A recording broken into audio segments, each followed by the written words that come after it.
Sa gitna ng mga aktibidad sa kanyang state visit sa Vietnam, idiniin ni Pangulong Bongbong Marcos na walang magbabago sa relasyon nila ni Vice President Sara Duterte.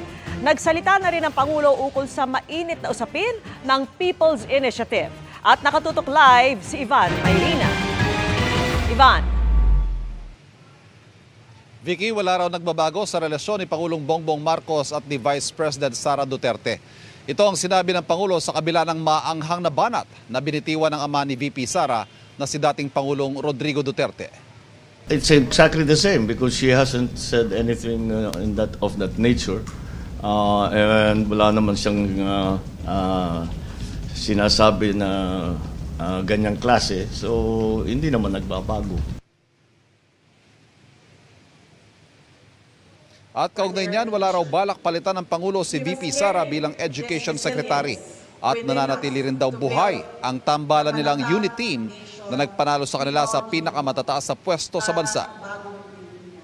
It is still vibrant, it is still working, and we will continue on that basis.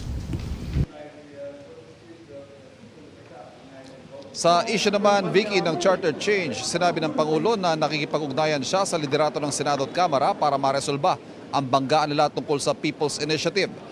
Duda rin siyang uubra pa ang People's Initiative para amyendahan ang konstitusyon.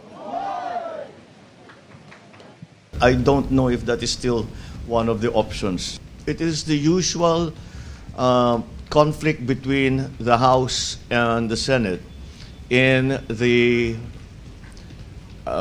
whether to vote together or separately. Now, the best advice that we are getting, the best analysis and interpretation that we have, is that the legislature is of a bicameral nature, and therefore that implies that they will vote separately. Nasa Vietnam ang Pangulo para sa isang state visit. Kasunod ng pulong ng Pangulo at ni Vietnamese President Vo Van Thuong ngayong umaga. Ilang kasunduan ang naisapinal sa pagitan ng dalawang bansa. Kabilang sa mga nabuong kasunduan ng Incident Prevention and Management sa South China Sea, kung saan isa ring claimant ang Vietnam. Isinusulong rito ang mas maigting na kooperasyon at dialogo para maiwasan ang pagigting pa ng tensyon sa South China Sea. Kaugnay niya, nagkaroon din ng kasunduan ng Philippine Coast Guard at Vietnam Coast Guard para sa maritime cooperation. Magtutulungan ang dalawang bansa para sa pagbuo ng Joint Committee para sa pagsasanay at kooperasyon para iangat ang kakayahan ng Coast Guard ng dalawang bansa. Magkakaroon din ng hotline mechanism ang PCG at VCG.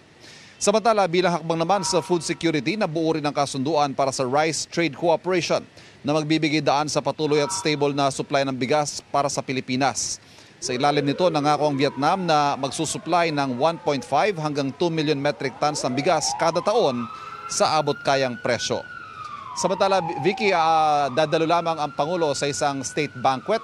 Alas 7 ng gabi, oras dito sa Hanoi, alas 8 ng gabi dyan sa Maynila, bago siya tumulak pabalik ng Pilipinas, dakong hating gabi.